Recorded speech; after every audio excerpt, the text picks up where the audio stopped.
राम राम। मैं देवांशु। ग्वालियर एक ऐसा शहर है जहाँ विरासतें बिखरी हुई हैं।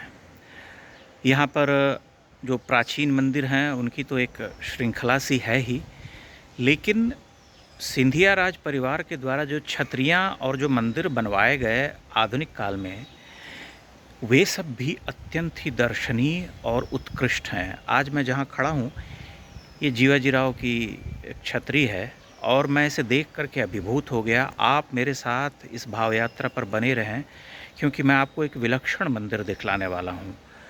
मेरी इस भाव यात्रा के समाप्त होने तक बने रहें, ताकि बाहर और भीतर दोनों से आप इस दिव्य छतरी या मंदिर के दर्शन कर सकें। सामने भी आप एक विशाल मंदिर देख रहे हैं, वो पेड़ की ओट में दिखाई पड़ता है। भव्य है उसकी निर्माण कला। और ये जो छतरी है, इसे मैं आपको पहले भीतर से दिखाता हूँ, तभी आप समझ पाएंगे कि ये कितना सुंदर, कितना उत्कृष्ट है। मैं इसके भीतर प्रवेश कर गया हूँ। ये इसका मंडप है और यहाँ जो स्तंभ हैं, जो इसकी छत है,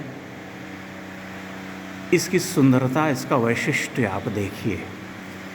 उन्होंने प्राचीन भारत के जो महान मंदिर थे, उसकी वास्तुकला, उसकी जो निर्माण कला, जो उसका स्थापत्य था, उससे ग्रहण किया, उसमें आधुनिकता पिरोई, उस रंगों से रंगा।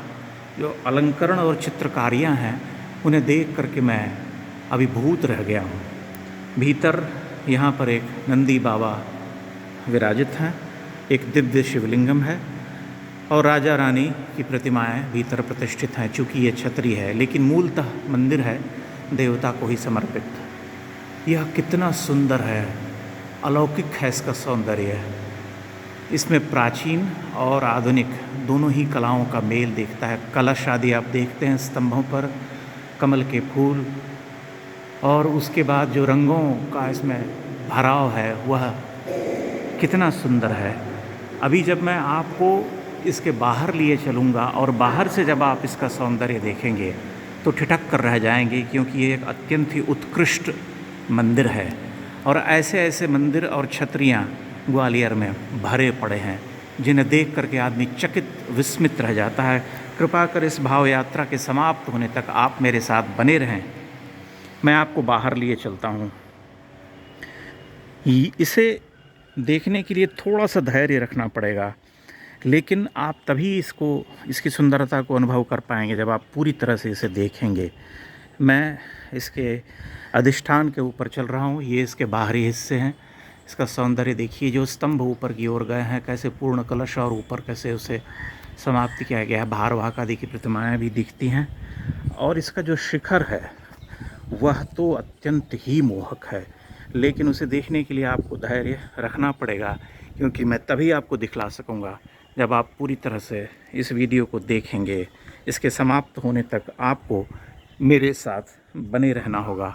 यहाँ से एक झलक मैं आपको शिखर का दिखलाता हूँ, लेकिन बाहर से, दूर से इसे मैं आपके सामने प्रस्तुत करूँगा, तभी आप इसका वैभव समझ पाएंगे। फ़िलहाल आप इसके बाहरी जो हिस्से हैं, जो वेदीबंध जिसे हम कहते हैं, उसका अलंकरण देखें। जो प्राचीन मंदिर हमारे होते थे, उसकी झलक आपको यहाँ मिलेगी। और जो इसका शिखर है वह अत्यंत ही कलात्मक है, ऊपर की ओर उठता हुआ, अनेक लेयर्स में। उसमें बहुत सारे श्रृंग हैं जो उसको ऊपर की ओर ले जाते हैं, पूर्णता की ओर। कुछ कुछ खजुराहो के जो मंदिर हैं, उसकी शैली भी आपको दिखाई देगी। फ़िलहाल मैं आपको शिखर के का जो दर्शन है वह मैं कराऊंगा, लेकिन आपको धैर्यपूर्वक मेरे साथ बने रहना होगा, तभी आप उसकी सुंदरता देख पाएंगे।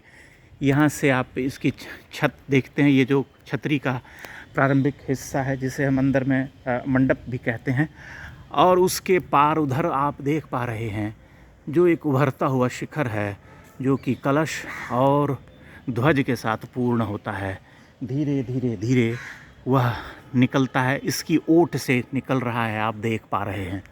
यह एक अत्यंत ही दिव्य छतरी और मंदिर है। यहाँ और बहुत सारी छतरियाँ हैं।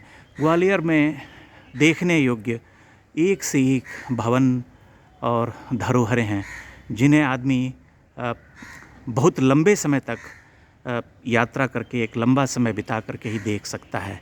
मैं आशा करता हूँ कि आपको मेरी ये भाव यात्रा निश्चय ही अच्छी लगी होगी। बहुत बहुत धन्यवाद। प्रणाम।